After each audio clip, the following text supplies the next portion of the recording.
Queridísimos hermanos,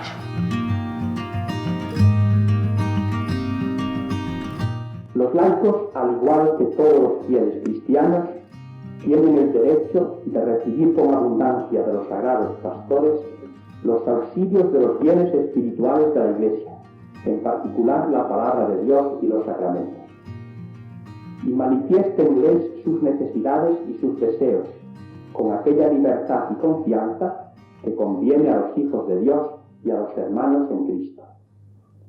Conforme a la ciencia, la competencia y el prestigio que poseen, tienen la facultad, más aún a veces el deber, de exponer su parecer acerca de los asuntos concernientes al bien de la Iglesia.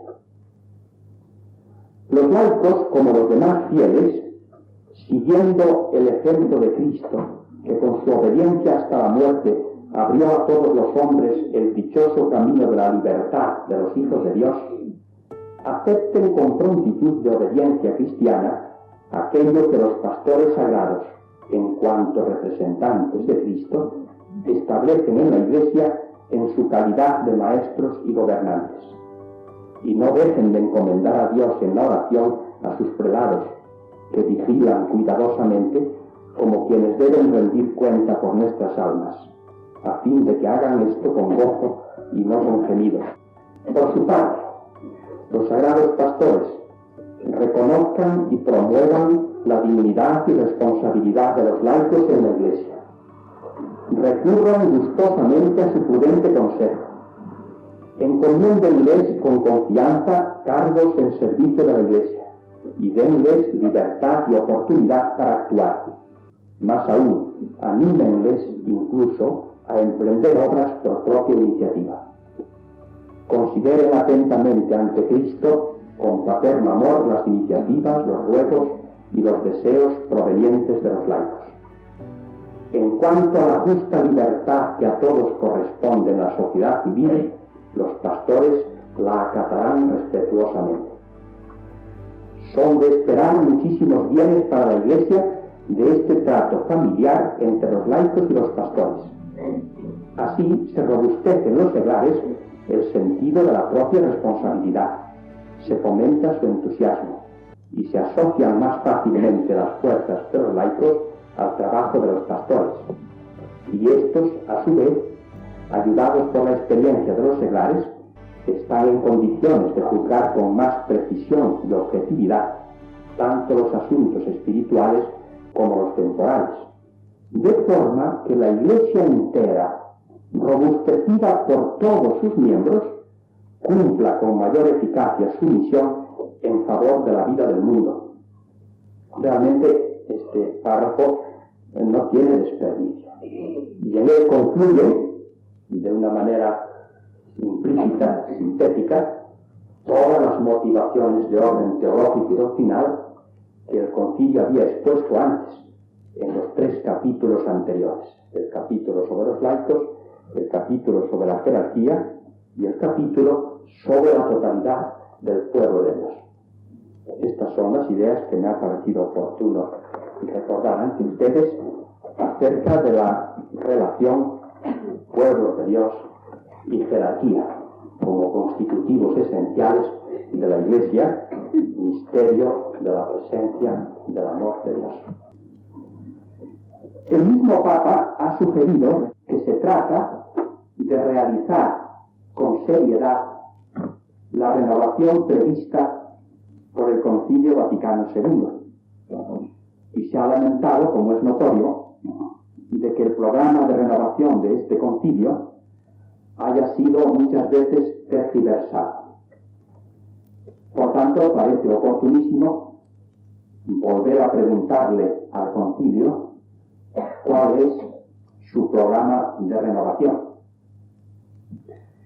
Es muy sabido que antes del concilio, inmediatamente antes y durante su celebración y después, hubo numerosos intentos, más o menos inconscientes, más o menos bien intencionados, de secuestrarlo, es decir, de hacerlo coincidir con determinados esquemas mentales extraeclesiásticos, que casi todos derivan de una mentalidad liberal decimonónica, siempre con la pretensión de absorber en su seno a la Iglesia, de reducir esta fuerza gigantesca que es la Iglesia en el mundo a sus propias perspectivas.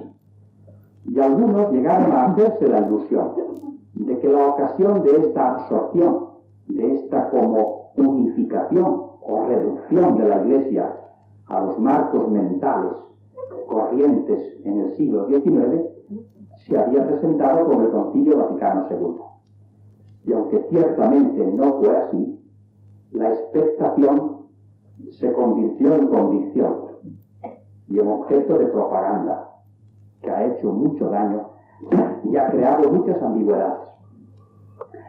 Y sin embargo también he sabido que el concilio no da lugar, al menos en cuanto a su programa fundamental, a ninguna ambigüedad.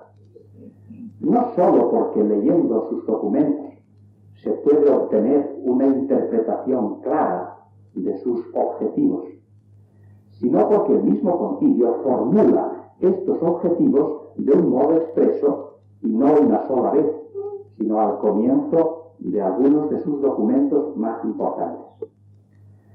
Ateniéndonos, pues, no ya a la interpretación obvia, sino a la formulación explícita del mismo concilio, y buscando naturalmente una simplificación, como lo exige la brevedad del tiempo y la claridad, diríamos que el concilio se propuso sustancialmente lo siguiente: una renovación de la Iglesia que llevase a una reactivación de sus miembros en orden al ejercicio de su función misionera, teniendo en cuenta la situación y las necesidades actuales del mundo, y acentuando, por tanto, de un modo especial, la conexión, el diálogo, la cooperación con el mundo de hoy. Una renovación de la Iglesia que el concilio no entendió primordialmente como una introducción de novedades, sino más bien lo contrario, como una reconquista de la conciencia de su identidad. La Iglesia está siempre en peligro por su presencia en el mundo, por su injerto en la historia, de ser secuestrada por la historia, de ser interpretada y utilizada como un ingrediente más de la historia, de la cultura, del patrimonio humano. La Iglesia necesita continuamente, lo mismo que cada miembro suyo, cada cristiano, recobrar la conciencia de su propia identidad, de lo que realmente es, de lo que la caracteriza específicamente y la distingue de los demás factores de la vida de la humanidad. Este recobramiento de la conciencia de sí misma, esa expresión utilizada más de una vez por el Papa Pablo VI durante el concilio, se refiere a lo que fue objeto de nuestras consideraciones. La Iglesia, no digo que adquiere, porque ya la tenía, pero aviva dentro de sí la conciencia de que ella es ante todo misterio, es decir, fruto de una manifestación activa del amor de Dios en Cristo Jesús, y que por tanto, junto a cualquiera otras aportaciones de orden cultural, moral, social, que puedan provenir de la Iglesia a lo largo de la historia, su aportación primordial, la única que la caracteriza, la única que no puede faltar nunca, y de la que dimanan o deben dimanar todas las demás, es ser sacramento de Cristo, es ser señal viva y señal operativa de la presencia de Cristo y de la unión de los hombres por medio de Cristo con Dios y de los hombres entre sí. En este sentido, la renovación primordial que se propuso la Iglesia en el Concilio Vaticano II es más bien un rechazo de aquellas tendencias al secuestro, un rechazo de la interpretación liberal decimonónica, o bien de la interpretación humanista, según el término actual. Según la interpretación humanista, bien nazca del ateísmo, bien nazca del agnosticismo, lo interesante de la Iglesia no sería su comunión con Dios, su proyección sobrenatural, sino su eficacia moralizante o estimulante en el orden de los sentimientos para construir un mundo mejor, más fraterno, más unificado, más pacífico durante el tiempo, el mundo temporal. Un factor de reducción de la Iglesia a perspectivas humanistas, siempre buscadas, repito, por la cultura liberal del siglo XIX, en todas sus ramificaciones, sin excluir naturalmente a la masonería, es la búsqueda superficial de la unidad. Es decir, una de las cosas que se han echado siempre en cara a las religiones positivas, desde esta perspectiva humanizada, naturalista o liberal, a partir del siglo XVIII, es que estas religiones positivas son un factor de división. Unos creen en Cristo y otros no. Por tanto, Cristo divide. Prescindamos de lo que divide. Atengámonos a lo que nos es común. ¿Y qué nos es común? Pues una serie de aspiraciones, más o menos vagas, aspiraciones al respeto mutuo, a la colaboración, a una cierta fraternidad, un poco difusa, y no más. Relacionamos estas aspiraciones con un origen divino, pues si el clima es religioso, sí, pero entonces quedémonos con una religiosidad genérica, que no tenga ninguna afirmación precisa, ningún dogma, ningún contenido característico, que pueda ser aceptada por todos, cualquiera que sea su interpretación de la vida. Si el clima es o se estima que es menos religioso, desacralizado, secularizado, entonces ni siquiera esa relación a lo religioso genérico sería admisible, porque a su vez se convierte en un factor de división.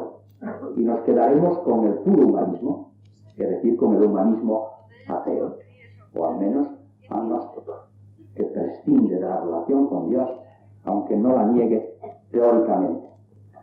O bien, si nos atenemos a las tendencias más practicistas, más políticas, en definitiva, que son connaturales a movimientos decimonónicos como el marxista y otros similares, se dirá que si queremos hallar una plataforma común en la que podamos sentirnos unidos todos los hombres, la encontraremos en el esfuerzo por transformar las situaciones, en el esfuerzo revolucionario por destruir el mundo viejo y construir un mundo mejor.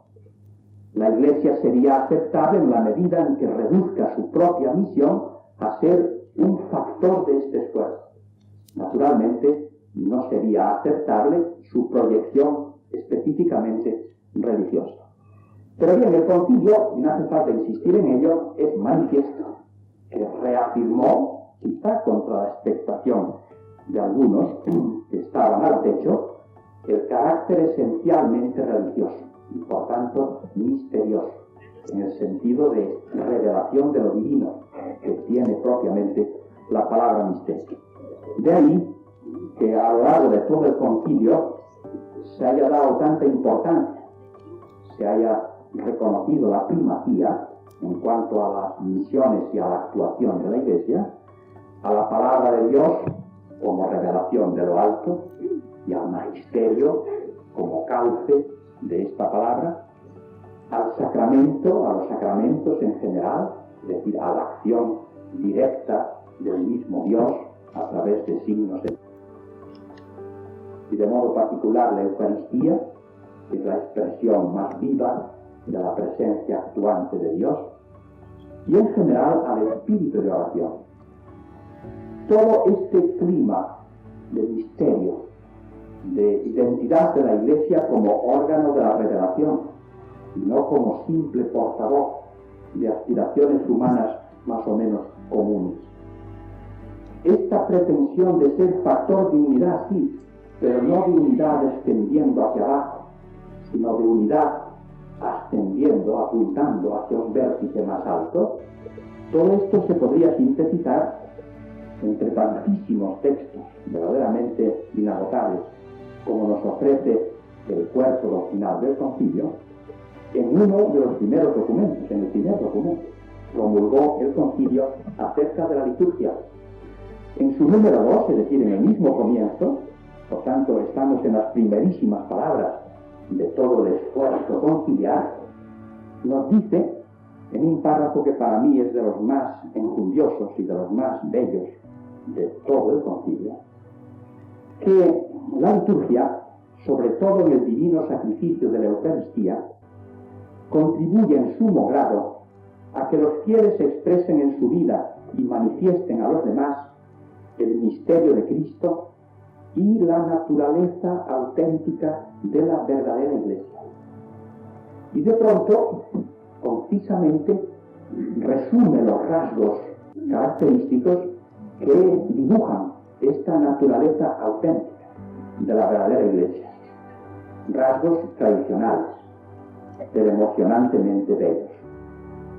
Es característico de la Iglesia, dice, ser a la vez humana y divina, visible y dotada de elementos invisibles, entregada a la acción y dada a la contemplación, presente en el mundo y sin embargo peregrina. Y todo esto de suerte que en ella lo humano esté ordenado y subordinado a lo divino, lo visible a lo invisible, la acción a la contemplación y lo presente a la ciudad futura que nos regala. No se puede decir mejor. Y solo con estas palabras quedan alejados a distancias astronómicas todos estos esquemas reductores, humanistas, liberales, masónicos o como queramos calificarlos, que ciertamente pretendían y siguen pretendiendo absorber el jugo de la Iglesia, con el pretexto, naturalmente, de la unidad y del esfuerzo mancomunado al servicio del mundo. En segundo lugar, junto a esta renovación, que es profundización en las mismas raíces de la Iglesia, no cambio en el sentido de purificación, de desprendimiento de adherencias, de costras, de deformaciones. Es renovación como el que se labra, el que se pule, no el que se destruye. Junto a esto, la reactivación de todas las fuerzas. El concilio, desde el primer párrafo de su constitución sobre la Iglesia, que es su documento central, como saben, sitúa el tema de la Iglesia en la perspectiva del mundo actual. Dice, vemos cómo el mundo actual tiende a unificarse cada vez más por una serie de vínculos técnicos, culturales, económicos, sociales. La Iglesia siente la necesidad urgente de aportar el vínculo de la unidad suprema en Cristo. La Iglesia, comparándose a sí misma con la magnitud del mundo, de la humanidad, es posible que se encuentre como un rebaño pequeñito, Pusillus Rex, pero sin embargo sabe que no puede admitir la condición de ser una agrupación entre otras agrupaciones, porque ella está llamada a ser semilla, y más que semilla, sacramento, semilla por la acción de Cristo, de la unidad de todo el género humano. En este sentido, desde el primer momento, siente la necesidad elemental de no desperdiciar ninguna de sus fuerzas. No se puede tolerar a la altura del mundo que vivimos que haya sectores pasivos, adormecidos en la Iglesia. De ahí que inmediatamente después de este recobrar su propia conciencia, y juntamente con ello, insista el concilio en todas partes, en todos sus documentos y de mil maneras, en lo que yo llamo, para simplificar, reactivación de todos sus miembros, que todos cooperen con la urgencia que los tiempos imponen a realizar la misión de la Iglesia, que es crecer para convertirse de semilla en árbol grande en cuyas ramas se alberguen todos los pájaros del mundo. Esta reactivación equivale al ser sacramento. Todos, además de ser beneficiarios, receptores a través de la Iglesia del don de Dios, somos factores, somos agentes. Por tanto, somos constitutivos del sacramento total que es la Iglesia. Todos tenemos que contribuir a dar a Cristo al mundo. Algunos aspectos que me limitaré a señalar de esta reactivación, de esta movilización general, diríamos, de las fuerzas de la Iglesia, son los siguientes. Primero, el tema que durante la primera fase del concilio dio más que hablar, el tema de la colegialidad, que no tiene otro sentido más que este, el que todos los obispos del mundo y en conjunción con ellos, todos los que participan de la misión de los apóstoles, los presbíteros, etc., sientan la responsabilidad conjunta del mundo entero y no se circunscriban a un terreno acotado, aunque este sea el campo particular de su jurisdicción.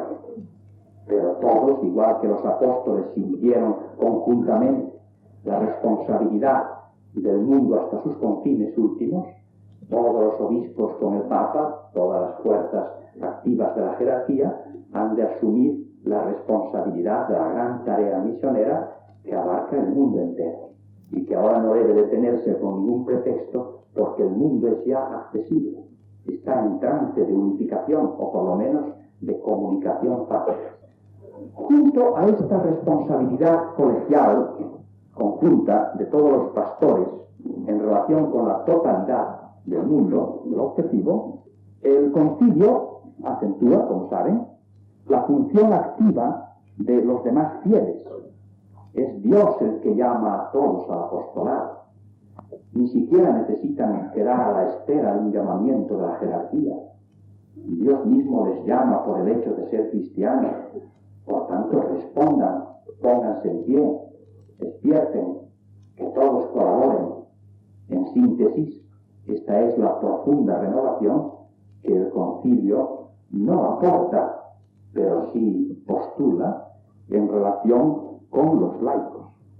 Y por eso el concilio, al hablar en general de los laicos, insiste tanto, por una parte, en este llamamiento divino, directo, que naturalmente ha de ejercitarse en el marco de la comunión jerárquica, pero que no tiene que esperar la misión, el envío o la iniciativa de un jerarca. Insiste tanto en que todas las fuerzas activas de la Iglesia están al servicio de una misma misión global. Según la expresión clásica del decreto sobre apostolado de los seglares, hay unidad de misión, aunque haya diversidad de ministerios en la Iglesia. Has escuchado Fuego en la Noche,